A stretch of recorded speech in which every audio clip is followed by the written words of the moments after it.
Good evening, good afternoon, good morning, and welcome to the weekend review, the Monday edition of Celtic Down Under, where we'll be looking back over the weekend's action. We've got the usual full house tonight. Myself, Sean, hosting. We've got Paul, Tommy, and Anthony. The West Australian edition of Celtic Fan Podcast. Very specific, very most isolated one in the world, I would assume. I don't think there's anywhere else that can really compete with us for geographical isolation in terms of Celtic fanhood and media broadcasting. Paul, how was your weekend and week? Yeah, pretty good. Work was pretty hectic, but as I just said to you guys off air, I managed to scoop an RDO for today. So with the public holiday in Australia tomorrow, 4-day weekend, so can't complain. And as we'll discuss in a minute, results kind of went our way too. So yeah, good weekend all round. So yeah, Anzac Day tomorrow, which is kind of like for people outside Australia. What's the equivalent? Is it Memorial Remembrance Day? Remembrance Day. That's what it is. Yeah, I couldn't remember the name. Anthony, how's your weekend? How's your cold? You feeling better? Yeah, I'm getting there. Just sort of a bit around the house on the weekend.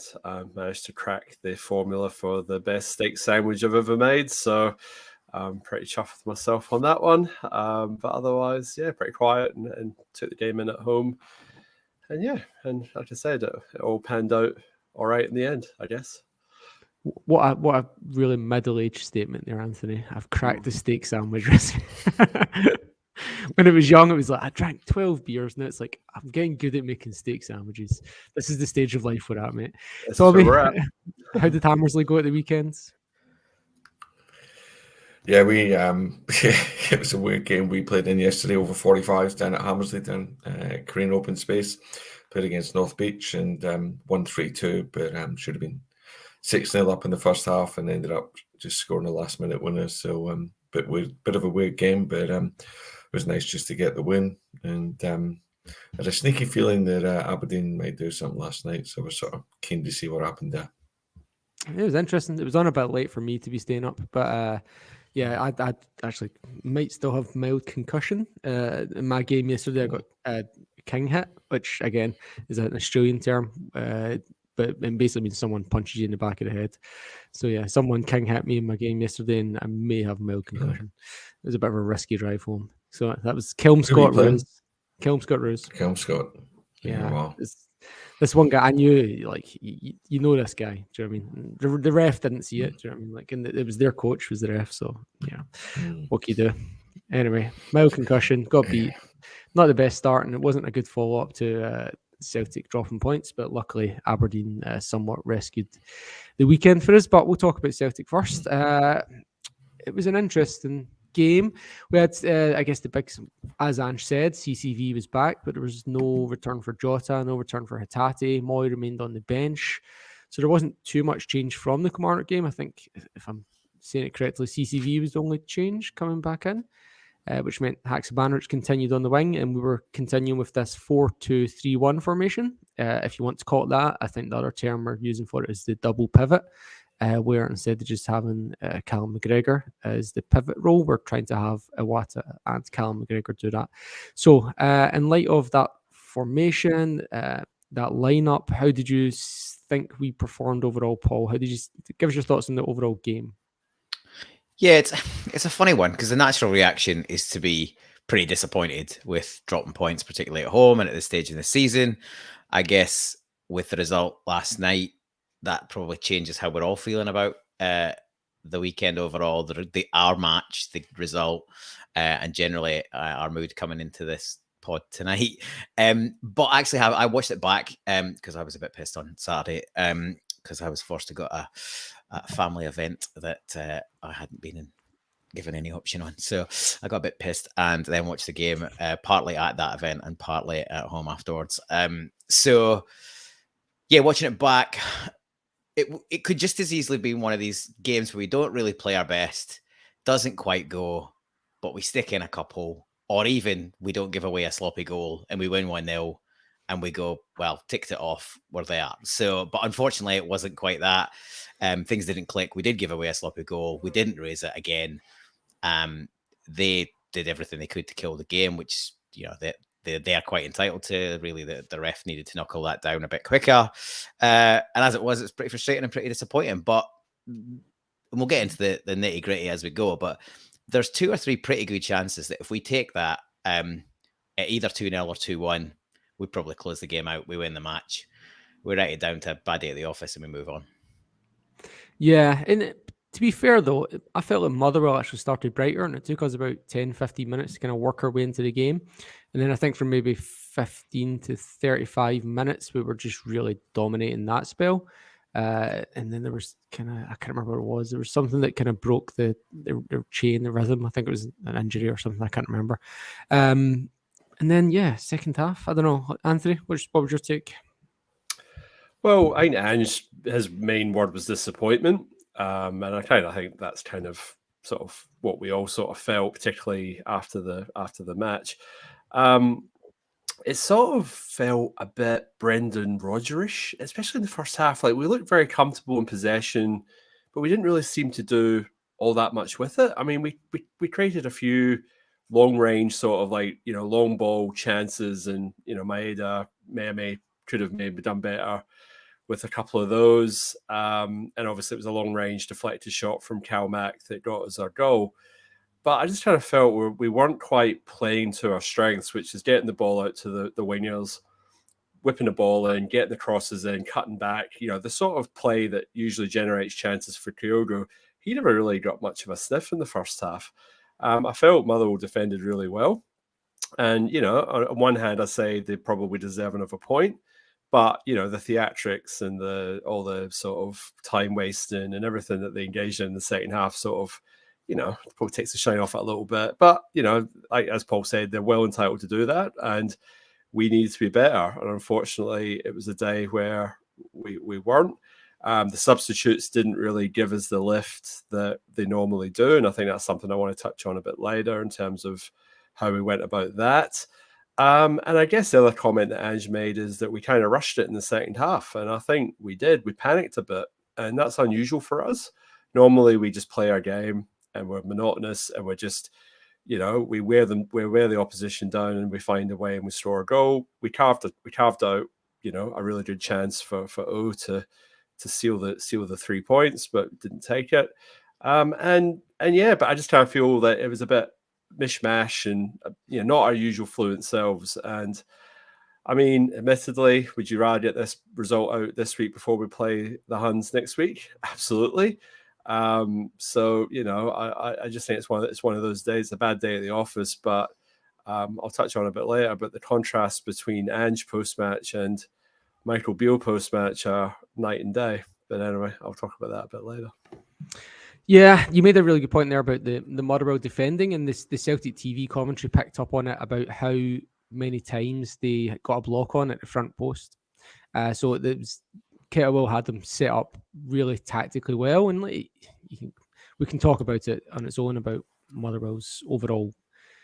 You said they were entitled to do that. I don't agree. They are entitled to try to do that, and it is the referee's responsibility to stop them from doing things which are against the rules of the game. There's rules that say you can't time waste, and they were time wasting. And there's rules. And well, so it's referee's as you say, Sean. It's the referee, then, isn't it? Like that's up to John Beaton. And I think the contrast between John Beaton and Nick Walsh at the Aberdeen Rangers game is night and day, because Nick Walsh is running over to the stewards, telling the ball boys to throw the ball in quicker at Pedodri, help Rangers out. Meanwhile, they're collapsing and falling over all over the place, and John Beaton's got a big smile on his face, just shrugging his shoulders, going, "Yeah, whatever, play on." So, I mean, the contrast in styles there is clearly quite different. But somebody should have told both of them that the league's over. But anyway, what do you do? Yeah, and there's the Motherwell player's down injured off the pitch and rolls onto the pitch to be injured, and John Beaton's just standing over him, just kind of waving his hands, like pretending to tell him to get off the pitch, not actually saying anything. Tommy, how much of it do you believe was down to us underperforming, Motherwell just being really on it and well set up? And what's your opinion on that balance there? I think both Paul and Anthony have covered it pretty well, to be honest, in terms of summarising the overall game. But I thought Motherwell were really set up well defensively. They were pretty organised. They had the back five, and then they had the sort of three in front, and then the one guy sort of attacking mid, but then he was dropping back in as well and just leaving Van Veen up front. So I thought one thing we probably could have done better is we could have mixed the play up a little bit more. Like one of the things I noticed as well that Anthony said is in terms of the amount of crosses we were getting into positions in the box, and we're playing the ball sort of flat across the box, across the 6-yard box, because we do score a lot of goals like that. It just wasn't working. They were obviously set up to defend it really well, and I thought we could have mixed it up a little bit more. And it's probably one of the things that we sort of get into a bit of a trap sometimes, is playing these crosses in. And I think they were set up to handle it well. The goal that we got, obviously, Calmac having a shot from 30 yards. That's something I think that we don't have enough of in our team. Like we don't have enough guys willing to take a pop from when you got these teams sitting deep behind us. But yeah, look, I thought Motherwell defended well. We didn't help ourselves. Some of our passing was pretty shabby. But then conversely, some of it was pretty crisp as well at times. So I thought we were really dominant in the first half. But yeah, I think the key in this game on the weekend was you get the second goal, it kills the game. We didn't get the second goal, and that's sort of what gave them a sniff. And then we defended poorly, let them back in, and it was a bit of a struggle from then on. Yeah, I think again, but we keep talking about this, and it was very obvious how well they were defending the front post. But I feel like we repeatedly got chances at the back post, but we just weren't capitalising on them. There's the Maeda one in the first half where he should square it to Kyogo. Starfelt at the back post. There was another one as well. I can't remember who it was. It was on CCV had a good chance at the back post that he made a bit of a fluff at. We got another corner off. Yeah, I think that's when we were getting a bit more height on the ball, a bit more drift. I think when we were playing the flat balls in, like they were defending it really well, and I think we've done a lot of that in the first half. Second half, we seemed to lift the crosses a little bit more. O'Reilly put in a couple of great balls, Fata put in a couple of great balls, and we should have scored. But I think the first half, that was probably one of the reasons that we didn't get the 2 or 3 goal lead that we probably merited, to be honest. So it's coming up in the comments, so we will talk about Motherwell for a bit. So we've got Gone Yourself saying, the Oscars award goes to the Motherwell keeper for the best time wasting actor in the world. He's such a plonker. I believe he's a former Sevco player. Is that correct? Liam Kelly, is that right? No idea. I think they got him from. Sure. I might be thinking of someone else. JJI though is saying if he's not given, he's given us the blame rather than Motherwell the credit. If we take our chances, then pathetic theatrics don't matter. And the ref, to be fair, the ref added on 8 minutes. Well, he added on 7. He did play 8 though. Yeah. Kaiser, when Motherwell were time wasting, it was a tactical masterstroke. When Aberdeen done the same thing, the ref was over at the bench moaning about ball boys. Yeah. And I don't remember anyone moaning about the ball boys when we were 2-1 down at Ibrox, when all the balls disappeared and the ball boys suddenly lost the ability to move. And Pete McG says, if the ref had issued 2 yellow cards to a well player for time wasting, it would have been a different affair. Now, this is one of my banes of contention around this, is that it takes 74 minutes to yellow card a Motherwell player at all. And Callum Slattery is the most yellow carded player in the league. He's on 13 yellow cards this season, and it took 81 minutes to get him booked. The first player booked in the entire game is Kyogo, who gets booked for getting pushed in the back, and the ball bounces off his hand because he's been pushed in the back. Is the Motherwell tactics more frustrating for the fans, or do you think it actually has an effect on the team, Paul? Oh, look, I'd say the players are professionals. They'll come up against that at many points in their career. It's really frustrating for the fans, especially when the game isn't quite going your way. And Tommy's right. Anthony's touched on it as well. We just want as fluid as usual, like as fluent as usual. There was some crisp passing and some nice movement, but quite often and way more regularly than it happens, particularly at home, we were just a half a yard off a connection and a pass, or people were caught on their heels. There was a sort of disconnect between players down channels. I found Haksabanovic was in and around where O'Reilly wanted to be a lot in the first half. He was sort of stifling his space because he wants to come in off that wing. His natural thing is when he plays on the left, he cuts in on his right. So in the right, he's naturally drifting in to the left because he's kind of used to being in more of that central space. So he was getting in O'Reilly's way.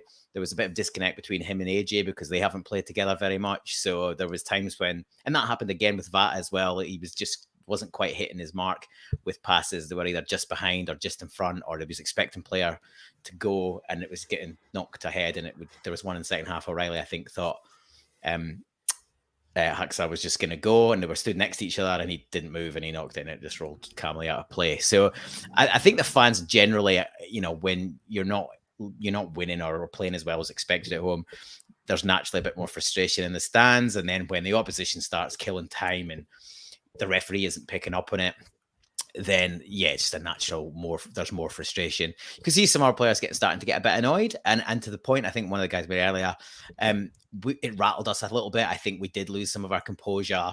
The subs definitely didn't make the impact they usually do.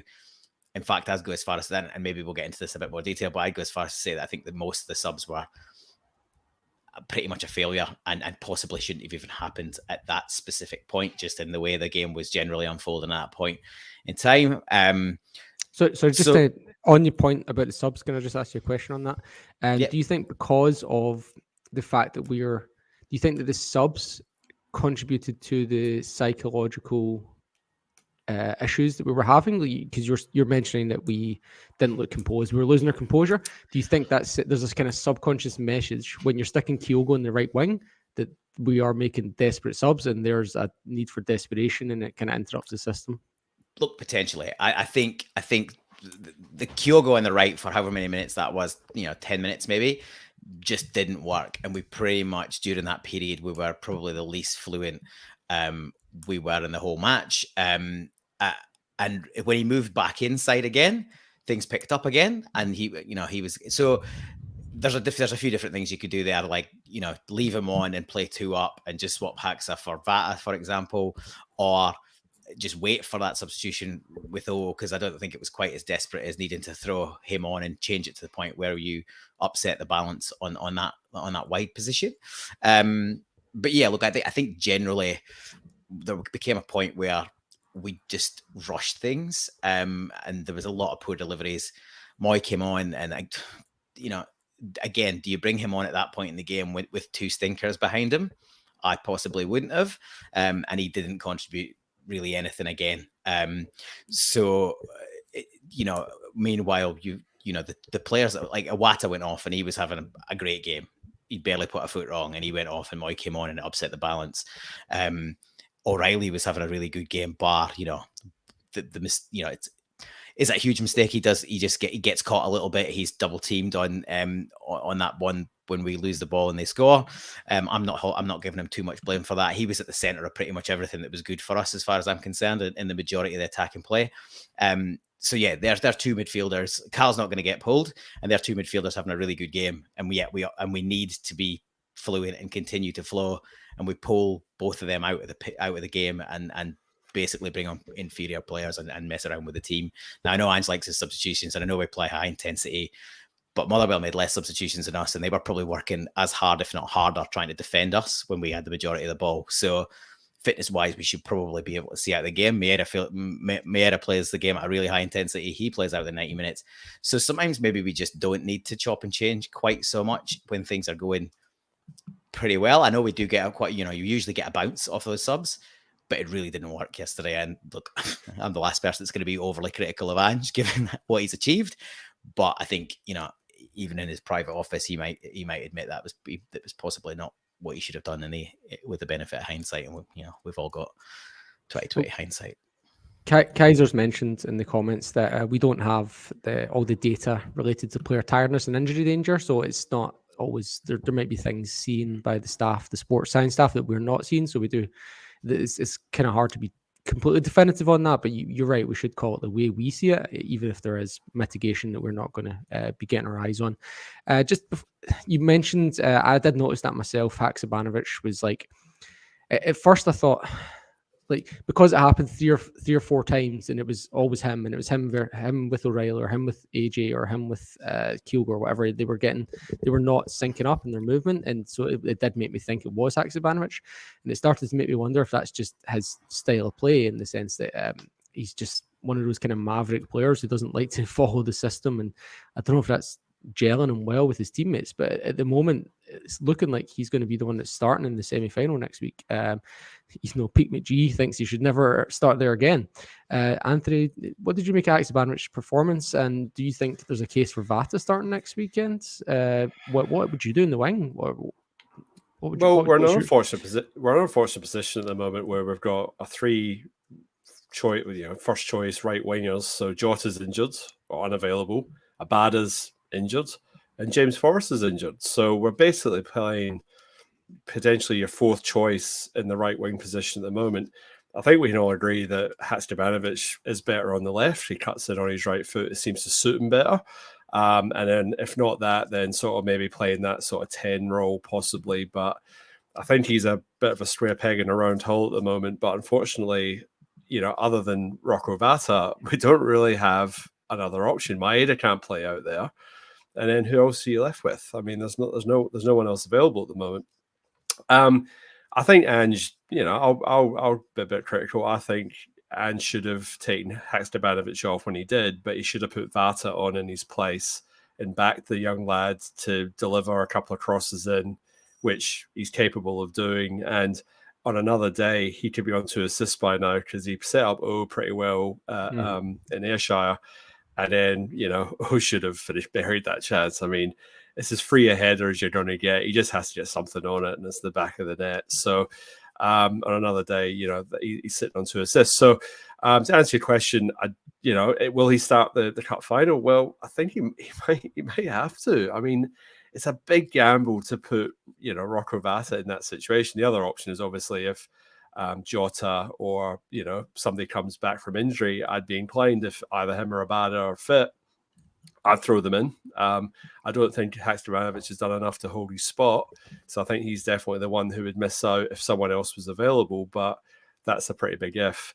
But for me, the mistake was taking Haksabanović off, pushing Koga out wide and bringing O on at that point. The play should have been to bring Vata on and then keep Koga in the middle and run with that for another 10, 15 minutes and then bring O on, or, then go 2 up front.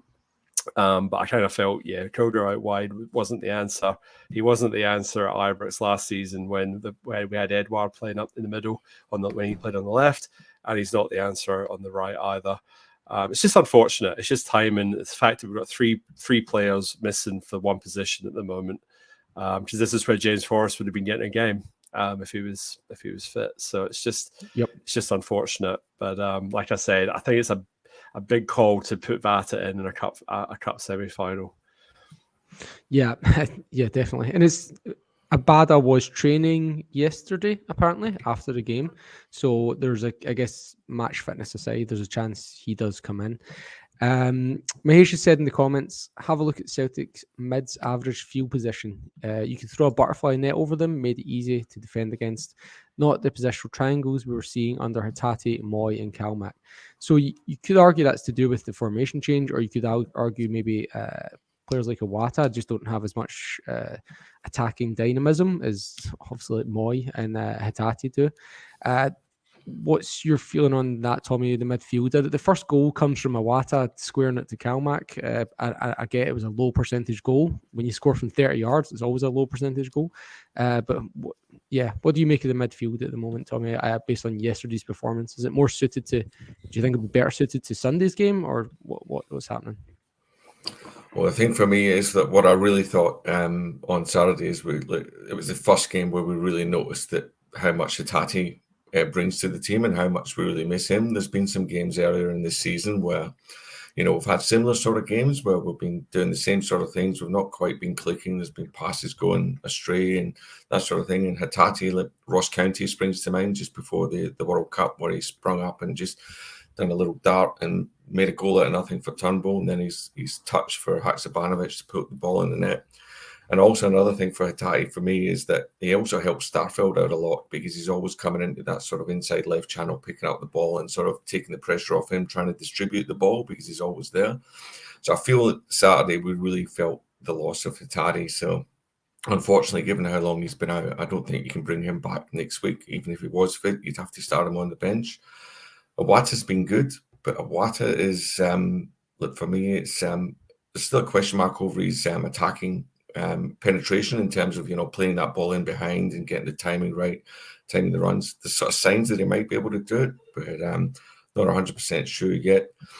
The good thing with the midfield for me, the way it's been structured the last couple of weeks, is it lets Calmac get forward a little bit more. I mean, Calmac, when he came in and really made his mark under Brendan Rodgers, he was like one of the attacking midfielders. He was scoring goals, he was creating goals. So he's got that string to his bow, and as good as he is in the six, it's good to have him in the forward. But there's definitely something not right with the balance at the moment. As for Moy's been down the last couple of games for sure. But for me, I'd probably play Moy next week, just for his physicality, just for his experience. I'd probably bring him in. Like, he's had a couple of games now to get back into it. It's always hard when you've been out for a while coming back in. I know he's not been great, but for me, I would play Moy, McGregor, and probably O'Reilly next week. That would be what I would do. Interesting. Yeah. Anyone agree with that, Moy?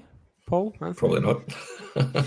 No, not for me. Sorry, Tommy. I get what you're trying. I get what you're saying. It does, there is a bit of rationale there, but I'm just loath to put him in just because he's looked so far off the pace. And even yesterday, a couple of his dead ball deliveries were okay, but a lot of his dead ball deliveries and his open play deliveries were way off it. Like they were floated. They were floated just playing out of play and stuff. He was trying to occupy that right wing position as well. So he was sort of getting in the road of AJ and Vata as well. Like, it was like an extra pass that wasn't really needed. Like, it was sort of like, why are you there? Like, I couldn't quite figure out his positioning when he came on. I sort of thought, well, that's sort of, it's just slowing the game down. It's not speeding it up when we needed to try and create some space down the wing to deliver the cross. I just felt he was getting in the road. So he's just off form, and it's such a shame because, I mean, he was so on form, but what a difference a month makes. But yeah, it'd be a big call. But obviously, Ange does the whole I see it training sort of thing. So look, stranger things have happened, but based on match performance, I can't see it at the moment. Look, the other thing I would say here is, I know that we, there's some, I think there's a comment there by Mahesh around the second half at Kelly and yesterday's game. And you can, I'd say they run together, but as far as I'm concerned, the second half at Kelly, you can call that a dead rubber and you can scratch that because the game was won. It's a shit pitch. You don't want anyone injured. We changed the side. Scrap that. I don't really care too much about that. But if you do look at the first half when we were on it, those three central midfielders that we're now thinking, might be off it or potentially shouldn't be picked for the next match, their movement and passing was incredible on an awful surface. So, I'm the only thing I'd say in that, Paul, is like you need to bear in mind how poor Calmac were as well. Well, yeah, they were well off it. And they were pretty average in the first half. Yeah, I agree. I do agree. But I just think one of the issues the last couple, yesterday particularly, and something is Haxa's not really up to speed in terms of the movement and fluidity within the rest of the team. So having had the guys play together for 3 matches in a row, do you want to then pull that apart and mix it up again and potentially, break up what sort of understanding has been building? I don't know. I think Iwata has played well enough in the last 2 or 3 matches to be in. If Hatate had got any game time Saturday, potentially, he might be able to force to put his hand up to be a starter, but hopefully he's on the bench, but that's about it. O'Reilly, I think, some people won't look past, the lost ball on the edge of the box, but again, like I said earlier, I thought he had a great game. I think our issues are more around, the crossing, we've all touched on it, but the crossing, I don't know why we persisted with flat crossing when clearly they were set up to defend that. The few times we did put it in the air with a decent amount of pace, we caused them issues. I guess last point on this, in terms of things I think we should have done better, is having had success with Cal and very early in the first half, just having a hit, took a deflection, okay, but it went in. I think we had 1 shot after that in the whole match from outside the box. if everybody's behind the ball, just have, create a bit of space, move it, and have somebody have a dig. And look, and the other thing around that on subs, I was surprised Turnbull was left as late as he was.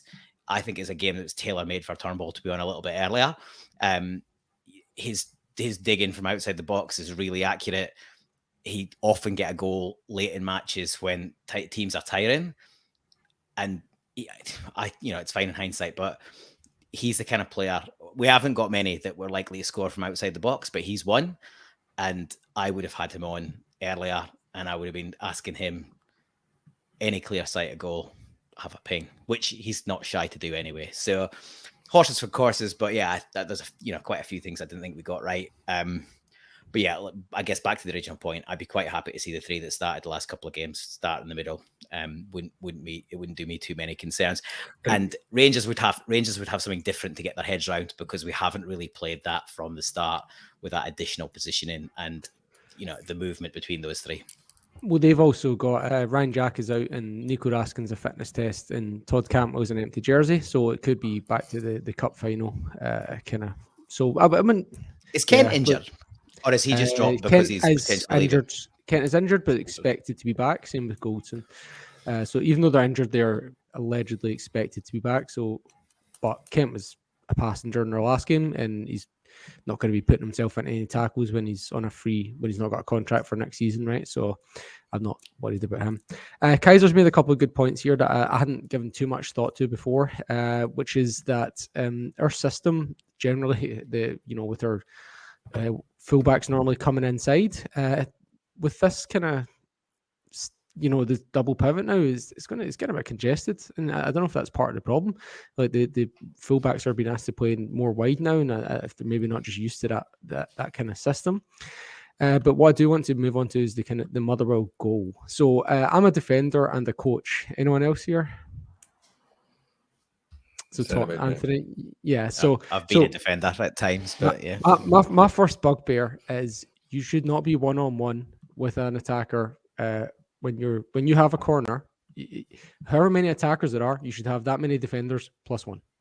So we had Taylor one-on-one with Van Veen, so there's a mistake. And I don't know if that's the players that have messed it up or if it's a tactic. But my role as a coach is, if you have one striker, you have two defenders. You have two strikers, etc. So that's a mistake. Okay. And then the second thing is Taylor, when he's jockeying Van Veen out wide, I don't know why he does this. He turns all the way. He does like a full 270 turn when Van Veen feints to come inside, so that he's literally turned facing away from Van Veen. He's like, "Oh yep, thanks. I'll just take that space because you've just turned the wrong direction," and then smashes it in.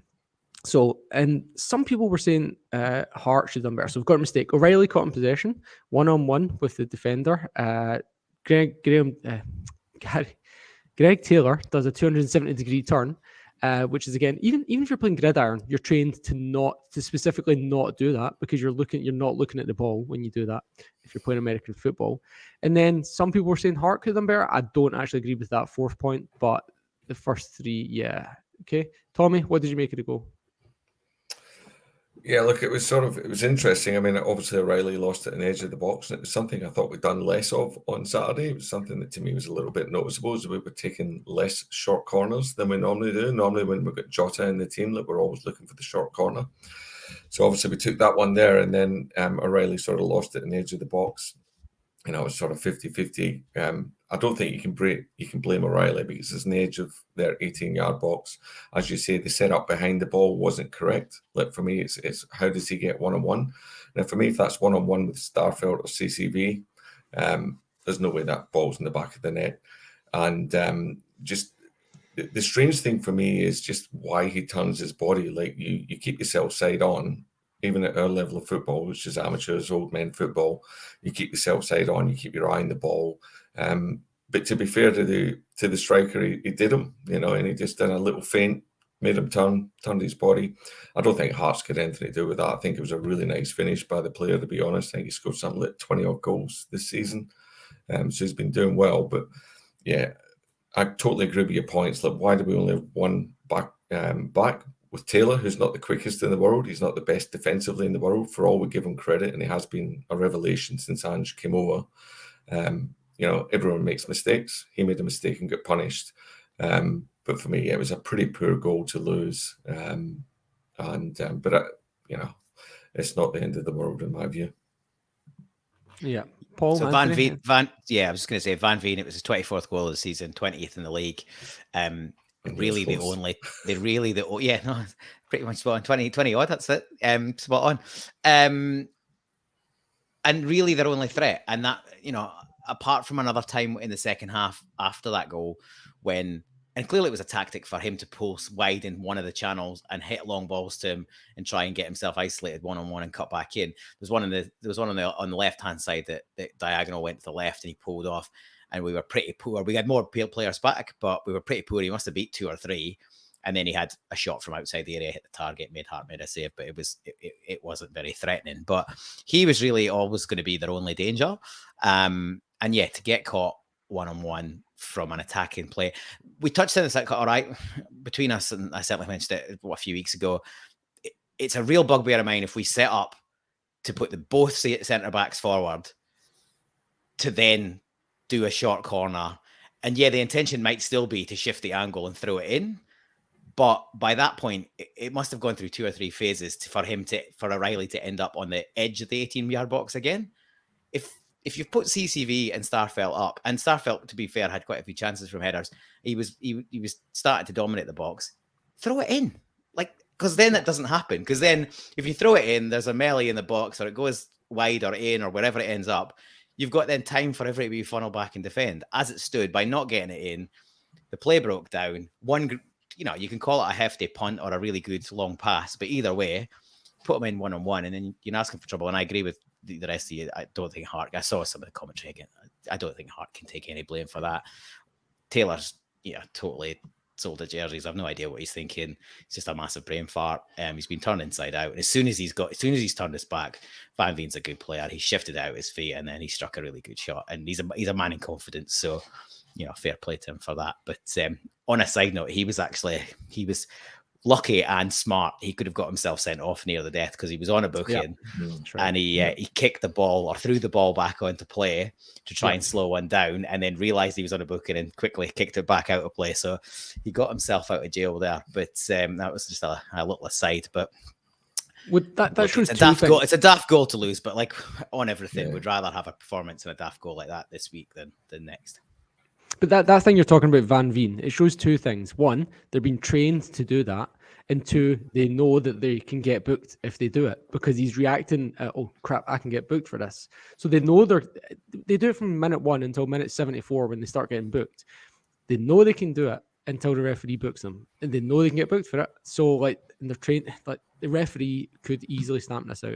Anyway, so Anthony, just quickly move on from the goal. Just quickly tell us, should Greg Taylor have taken the yellow card and given a free kick? Well, you just need to show him the line. I mean, why let him turn back inside? You just keep showing him the line, and then he either give you the ball or you put a block in, or But I think Iwata was the man that was supposed to be back, and he was in no man's land. He was sort of in the centre circle, so he wasn't anywhere near where he really should have been or needed to be. And I agree with Paul. If you're going to play a short corner, you play it quick. You deliver the ball. You don't wait for your centre half to go up and then play a short corner, because the horse was bolted by then. So, no, he stuffed up and said it was a poor goal to lose. It was a poor goal to lose. It was basically their only chance of the game, and they took it. And it's just one of those games where we didn't take our chances. They took their one chance, and they had something to hold on to after that. And that's when all the theatrics started. So, we've only got ourselves to blame for that one. But no, not Greg Taylor's finest hour. And he'll may have a few nightmares about that one. So we will circle back. Sorry, yeah, Tommy, go. So I was just going to say just one further thing on the corners is it's probably one of the weaknesses that we have as a team is that we are pretty, we're not very effective from corners, even whether we take it short or whether we're putting balls into the box. For all as great and competent as defenders as CCV and Starfelt are, when they get into the opposition box, they're not a huge threat. We're not really creating too much damage when we get that ball in there. So, it's probably one area that we could improve as a team. Yeah, I think CCV had scored like 4 or 5 goals with his feet before he scored one with his head, so it's interesting. But I like them as defenders. But you're right, offensively they're not too much of a threat. So what happens anyway is Saturday night we draw one each. We're all feeling a bit down. We're still all confident we're going to win the league, although we're starting to think there's probably going to be 1 or 2% of Sevco fans that are going to start saying, "Oh, we're in with a chance if this happens and this happens." Anyway, first points we've dropped at home this season. First time we've failed to win since Ibrox on the 2nd of January. All very depressing. But then Sunday rolls around, and as Mahesh has mentioned, both Celtic and Rangers have wobbles on the same weekend. So I did not stay up to watch this. If any of you guys did actually watch it, then you can maybe jump in here first. But what happens is I've seen the highlights rather than the actual game. Sevco are all over them first half. Now, this is completely irrelevant for obviously the reason that we think we're going to be finishing the weekend only 9 points ahead, and we've got a delay in our, not 9, 10 points ahead, and there's going to be a delay on the title party. But what happens instead is Sevco go and get beat. They dominate the first half, miss a few really, really good chances, including one-on-one with the goalkeeper, and then Liam Scales absolutely pings one into the top corner from 45 yards, which he totally deliberately meant. And this is, if you listen to Axum at all, something that Paul John says all the time is send players out on loan in the SPFL because they can hurt Sevco and can't play against us. And that's exactly what's happened this weekend. Is our lone player, Liam Scales, has scored a worldie. Aberdeen now, so obviously we care more about the fact that Sevco lost, particularly since we're playing them next week. But in the context of what this means for Aberdeen is it keeps them 5 points ahead of Hearts in the race for guaranteed European group stage football, which is massive. That's millions and millions of pounds. That's Aberdeen now 7 wins in a row. The first team in the league to go 5 clean sheets in a row this season. And if you watch it back, it didn't make the highlights, but it's floating around Twitter. Aberdeen probably should have had a penalty as well for Phil and Johnny Hayes, where when I'm not sure which Rangers player it was, left the trailing leg in. Did anyone watch this game that really put a much brighter spin on the weekend results than we deserve to get from a 1-1 draw at home? Nobody? I didn't watch. Even with a day off, and fancying that the Dons might be able to get something for the match, I still wasn't willing to get up or stay up till 11:30 p.m. local time to watch that match. So yeah, I've seen the highlights and seen a few post-match interviews and read the reviews and reports, but yeah, didn't stay up for the match. Can I just say a couple of things?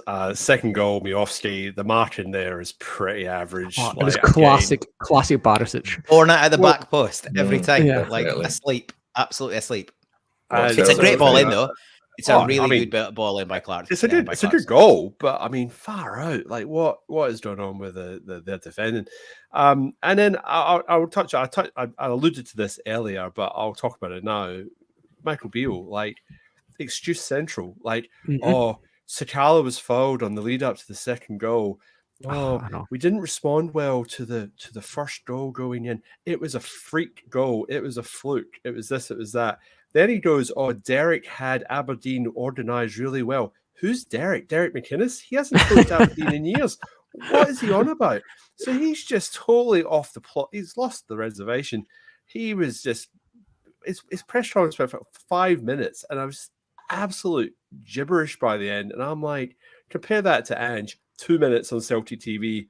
It was disappointment.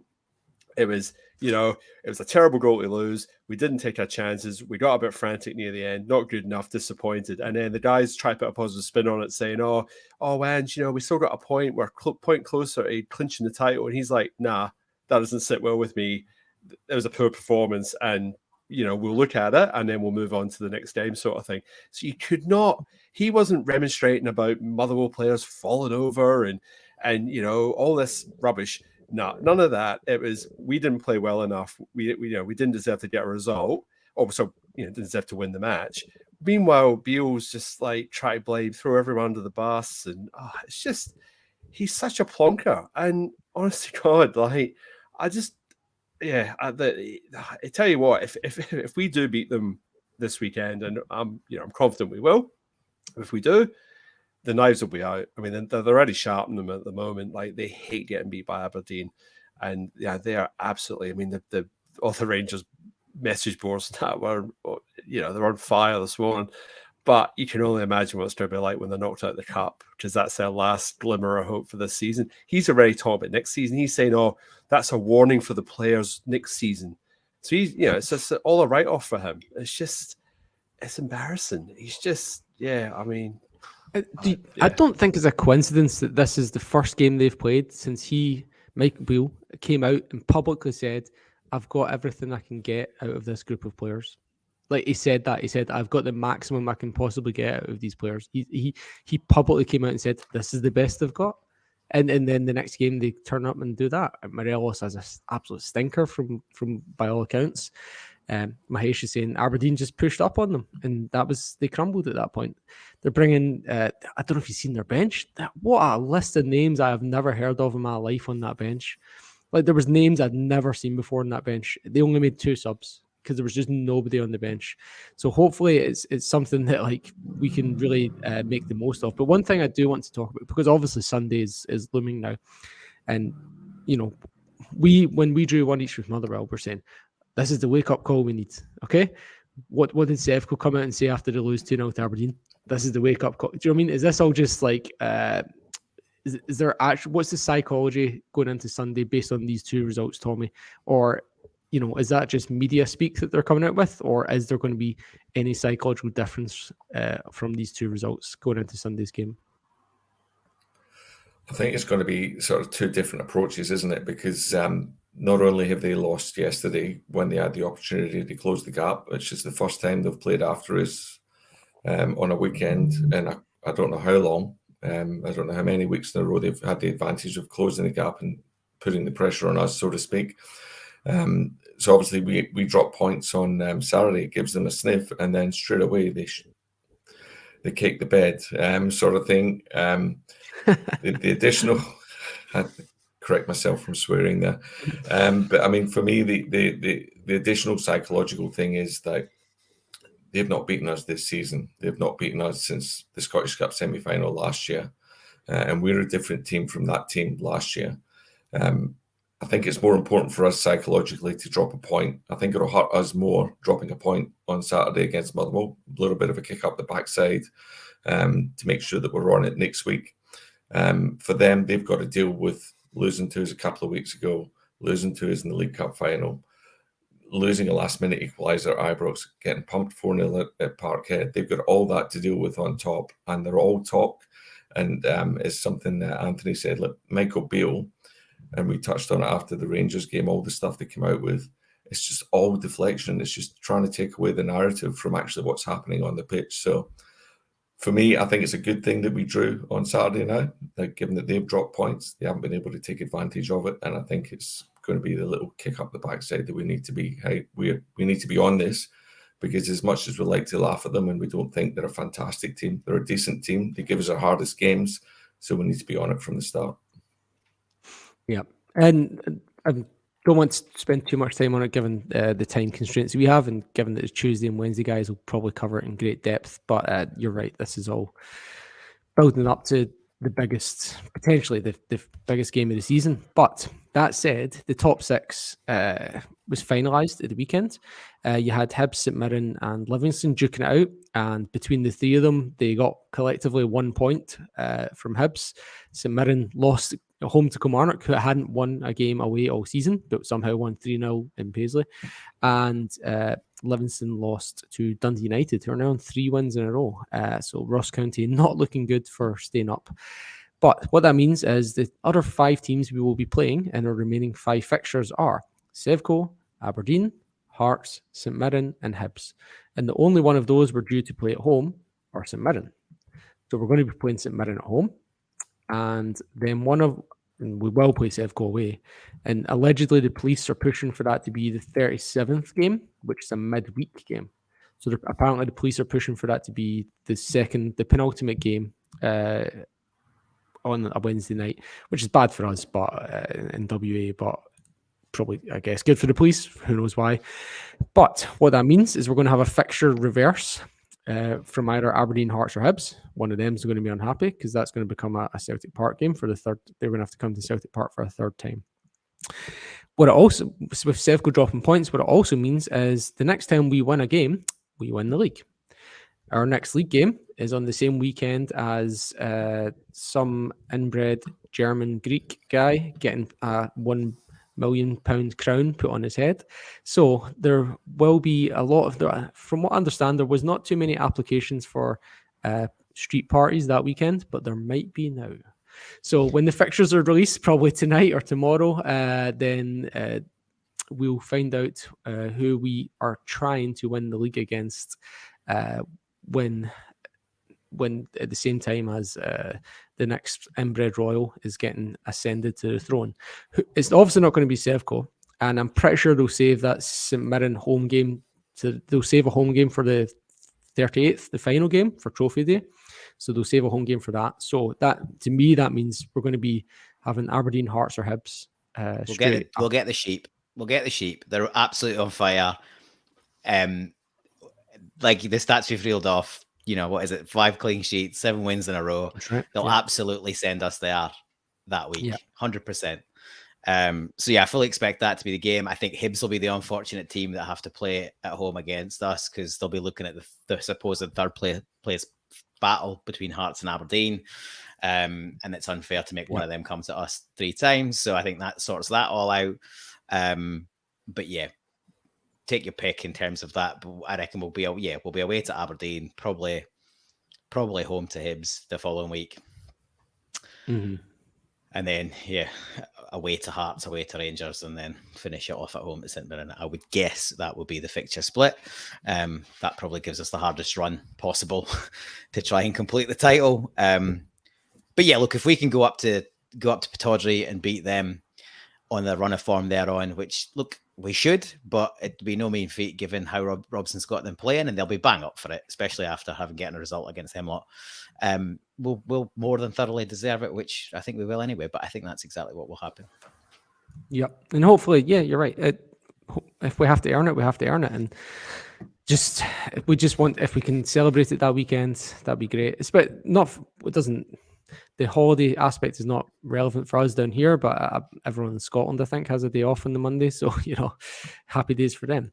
Kaiser in the comments saying, I would let the Ibrox game come up and send the ladies team. They would scalp the cream buns. Now, the ladies team are doing great at the moment. They're on a great run. Tash Flint scored the winner at the weekend to beat Glasgow City 1-0 in the Cup semi to put us into a cup final, a Glasgow Derby Cup final against Sevco. I believe, I checked it last week and I'm going from memory, I believe that cup final is the day after the final league game. So I think the final league game is 27th and the ladies' cup final is the 28th of May. So they'll be going for, hopefully they could potentially be going for a double as well. So the ladies' team are now 2 points off Glasgow City at the top. Glasgow City were undefeated and they lost 3 games in a week, including 2 against us. 6 games left, and we have to play Glasgow City and Sevco in that 6-game run. And in the final game of the season, Glasgow City actually play Sevco. So if we go into that final game in the in and about near the top, then one or both of them have to drop points. So the ladies are really pushing for the title and for the cup, and it's great to see. Anyone like to throw some shout outs for the women's team? Oh, look, I had a quick watch of the highlights. Again, they weren't on Celtic TV this time. I had to go to Glasgow City's coverage to find it. But look, it was a pretty tight game, and I think backs to the wall, to be honest, second half. And we also got a late red card for a pretty clumsy lunge, and it was similar one that got the first booking. But a good finish. Good little slide rule pass through in the channel to tuck it away for the goal. I think 19 or 20 minutes. So early foothold. And then probably the keeper to thank for keeping us in it, and some maybe not the best finishing from Glasgow City. But yeah, Tajan in goals managed to make two decent saves. You'd say she probably should save them. The ones from free kicks where she's turning them around the post, one just towards the end of the first half and one right at the death. But the big one's probably the one-on-one, where I don't think it's a great finish by the striker, but she times our movement out, makes herself big, and she manages to get a foot on it and blocks that. And then the follow-up shot's pretty poor as well, and it's sort of curled out of try to curl it in the top corner and it drifts past the post. So look, great result. If you think we're, where we've come, that ladies team's come in the last couple of years, they've really sort of lifted up. In Glasgow City, we're miles ahead of everyone, and now we're sort of reeling them in, and it's going to be a great finish to the title. 6 games, we've got both our main competitors at home. They've got to play each other on the last day of the season, so potentially that could do for one of them as well. And I think there's a Champions League spot for first and second. So yeah, it's all going pretty positive. So fingers crossed they can come away with the League and Cup double. Especially after losing the top scorer in the January transfer window. But it'd be great to see the men and the women's team out on the pitch 27th of May. Although I don't think, actually, the women's team probably wouldn't be there because they'll be preparing for Cup final the next day. But it'd be great if we could see something like that. So you mentioned the red card there, Anthony. I know you love this topic. So obviously the Graham Shinnie saga I've actually really enjoyed it, because it's really hilarious to see the SFA doing SFA things not involving Celtic or Sevco.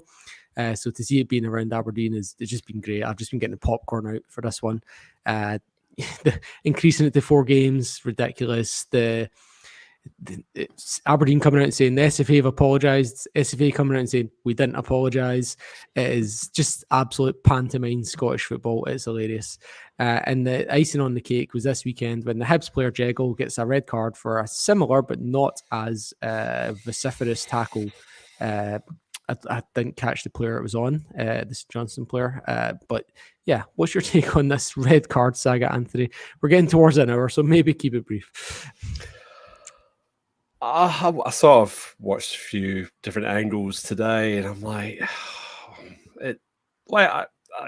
Paul White mentioned in the comments when we're in our group chat, it's sort of in line with the other red cards that have been given this season. I can see why it's been given. Studs are up. He's lunging in. I know Michael Stewart wasn't a fan. He thinks it wasn't a red card. I think the St Johnstone player makes an absolute meal of it as well. He's rolling around and what have you. It comes back to the laws. I mean, the laws are that that's technically a red card, and we seem to be applying the rules very technically this season, whether it's because of VAR or not. And VAR didn't get involved in this, but I just think that the only way that changes is if the rule changes, and I don't think the rules are going to change to make studs up tackles legal. So we're just at a point now where referees are just applying the rules very literally, and they've given a red card, but it's not the first one this season. So I mean, I don't think you feel he can be hard done by. But is it a red card challenge? I mean, is football getting soft? I don't know. I just think it's a sign of the times. It's just the way it is at the moment. So I do refereeing at a really, amateur level, like completely amateur. And for me, you're saying that's the rules, the law. It's not actually. The actual law is excessive force and endangering an opponent. So for me, the Shinnie one is. So I don't want to hear every ex-pro that's on the radio for the last week saying, oh, he's played the ball, or what's he supposed to do? That sort of thing. What he's supposed to do is not make that tackle. He has a duty of care to the other players on the pitch, and I don't want to hear anything about Graham Shinnie. Graham Shinnie is indefensible. I will defend Jeggo though, because Jeggo does have his studs up, you're right. But what he does not do, in my opinion, is apply excessive force. He's not flown into that tackle. You're right, he has the studs up, but the way that the other players got hurt is by running towards him. To me, they're not the same thing. I think that the Jeggo one is a yellow and the Shinnie one is a red, but I also think that the decision to increase the ban, to add an extra ban onto Shinnie, was ridiculous. Kaiser saying yellow. Peter McGowan, yellow for him as well. Tommy, sorry, Paul. Yep. Just a quick one. I guess I absolutely agree. Like, there is a discrepancy there. However, do we think, and this is a separate point, do we think the ref takes too little time to make that decision? He doesn't consult with, it doesn't seem like he consults with anyone else. He's pretty close, but he's pretty much there and the card's out not much consideration time. I'd have thought in a decision as big as that, you might just take a second to let the players pick himself up off the ground. He's literally standing over Jago with the card out before he's even been able to get up off the ground. So I just think the ref probably should have given himself a little bit more time then, and potentially he's obviously mic'd up. Just take a little bit of guidance, and maybe have a chat to VAR. Go, I think it's red. What do you think? You've got the benefit of Calmac, because otherwise, what's the point in having VAR if you're not at least going to consult? You can easily say, this is my view, but yeah. Do you think I'm spot on?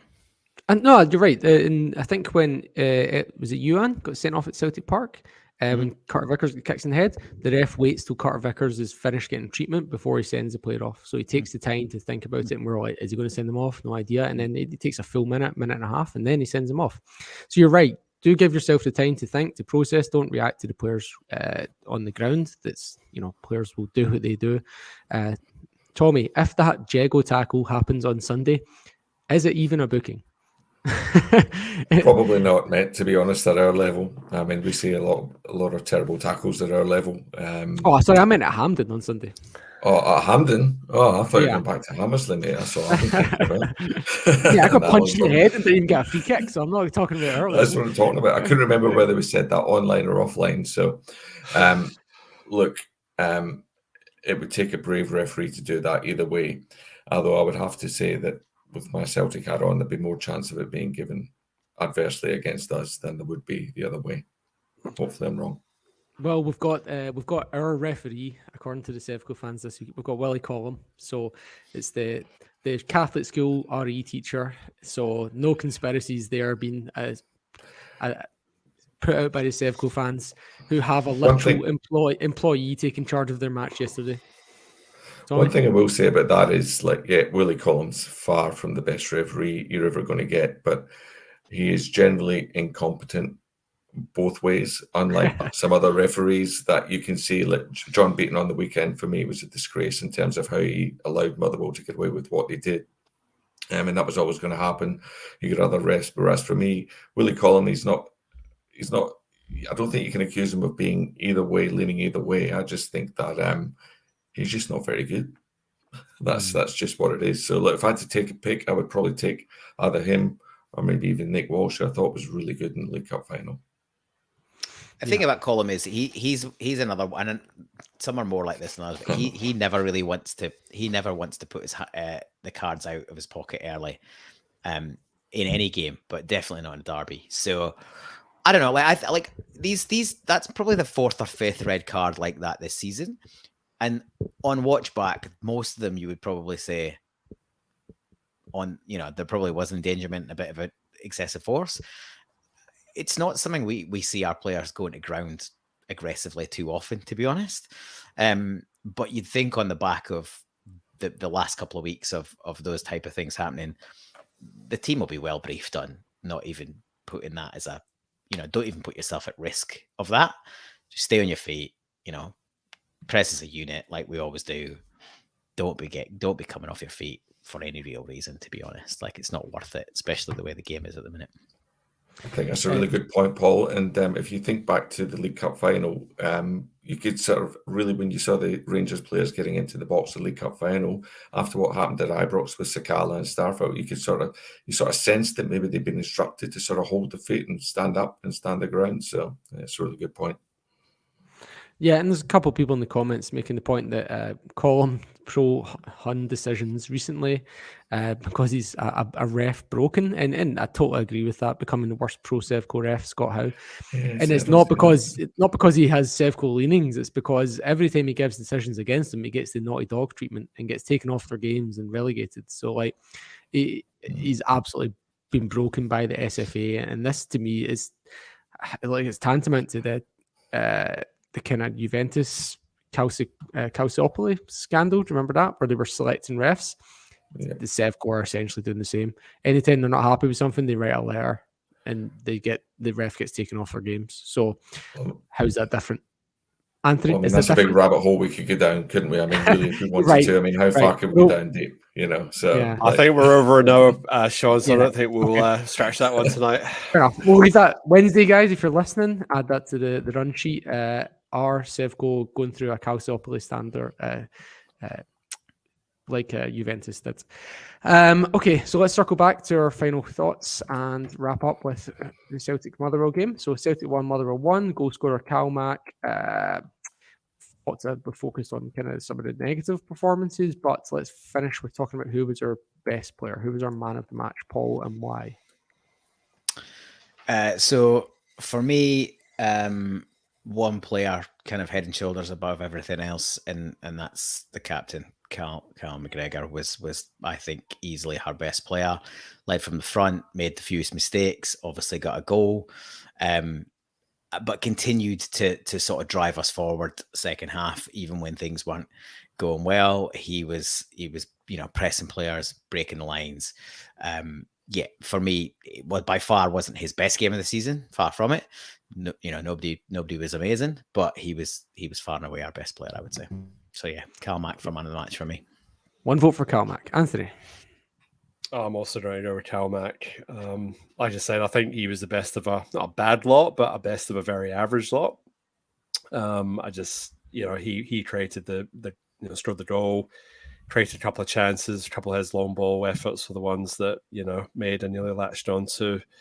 And just generally, he's sort of trying to get forward more.